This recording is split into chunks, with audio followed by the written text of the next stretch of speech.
Sachin the god of கிரிக்கெட்னு பாராட்டப்பட்டார்ல, சச்சின் டெண்டுல்கர். கரெக்டா? நம்ம தலைமுறைக்கு தெரியும் சச்சின்லாம் god of cricket, master blaster அப்படின்னாங்க அவரை. சென்னைக்கு வந்தப்ப அவர் ஹோட்டலில் தங்கி இருக்கிறப்போ ஒரு சர்வர் வராரு. இந்த காஃபி ஊற்ற வருவாங்கல்ல நண்பர்கள், அந்த காஃபி ஊற்ற வரவர் வந்து அப்படி காஃபி ஊற்றிக்கிட்டே கேட்குறாரு, sir can I have a word of two minutes sir, can I have 2 minutes with you sir, can I talk about cricket, 2 நிமிஷம் உங்ககிட்ட கிடைக்குமான்னு. சச்சின் இப்படியே பார்க்குறாரு, காஃபி ஊத்துறவர் என்ன கிரிக்கெட் பற்றி என்கிட்ட பேச போறாரு, சொல்லுங்க என்ன.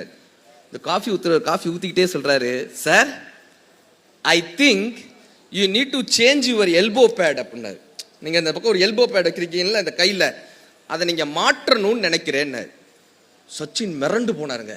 அவர் சொன்னார், உலகத்தில் எனக்கு மட்டுமே தெரிந்த ஒரு ரகசியம் இன்னொருவருக்கும் தெரிந்தது. அவர் உட்கார சொல்றாரு, இது எப்படி உங்களுக்கு தெரிஞ்சிச்சுன்னு கேட்கிறாரு.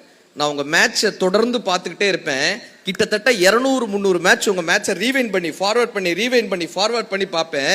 அதுல எப்பெல்லாம் லெக் ஸ்பின் பால் வருதோ அப்பெல்லாம் உங்களால விளையாட முடியல, உங்களுடைய உடல் மொழி மாறுது, உங்களுடைய பாடி லாங்குவேஜ் மாறுது, உங்களால விளையாட முடியல. நீங்க இந்த எல்போ பேட் போட்டீங்கன்னா உங்களால விளையாட முடியாது, அதை மாத்துங்க, விளையாட முடியும். சச்சின் டெண்டுல்கர் சொல்கிறார், அந்த சென்னையில் வந்தபோது அந்த காஃபி ஊற்றக்கூடிய நண்பர் சொன்ன வார்த்தையை நான் அப்படியே கற்றுக்கொண்டேன், அதற்கு பிறகு அதை மாற்றிக்கொண்டேன், என் வாழ்க்கை மாறியது, என்னுடைய விளையாட்டு மாறியதுன்னார். எங்கிருந்து நமக்கான வார்த்தை வரும் நமக்கு தெரியவே தெரியாது, எங்கிருந்து நமக்கான சொல் வரும் நமக்கு தெரியவே தெரியாது. தலக்கோதும் இளங்காத்து பாட்டு கேட்டீங்களா? தலங்கோதும் இளங்காத்து சேதி கொண்டு வரும். இப்படி கேட்டோன்னு இப்படி சொல்லணும்க்கா, சந்தோஷமா இருக்கு. ஒரு மேடையில் போய் கேட்டேன், செல்வத்துள் செல்வம்னே, ஒரு அக்கா திருமதி செல்வம்ண்டுச்சு.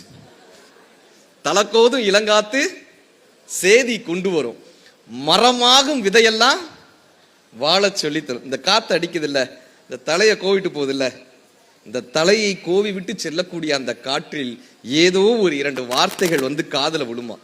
இந்த வார்த்தைகள் காதில் விழும்போது, விதையாக விழும்போது, நம் மனம் செம்மனாக இருந்து விட்டால் அந்த விதைகள் விருட்சமாக வருமா. நீங்கள் எல்லாம் இந்த பெரம்பலூர் புத்தக திருவிழா என்கிற செம்மண்ணில், இந்த செம்மண்ணில் விழுந்த விதைகள், உங்களோட ஆசீர்வாதத்தால, புத்தகத்தின் மீது இருக்கக்கூடிய காதலினால, இந்த மாவட்ட ஆட்சி தலைவர்களினுடைய இவ்வளவு பெரிய முயற்சியினால், பப்பாசியினுடைய முயற்சியினால், நீங்கள் அத்தனை பேரும் இந்த செம்மண்ணில் விழுந்த விதைகள்.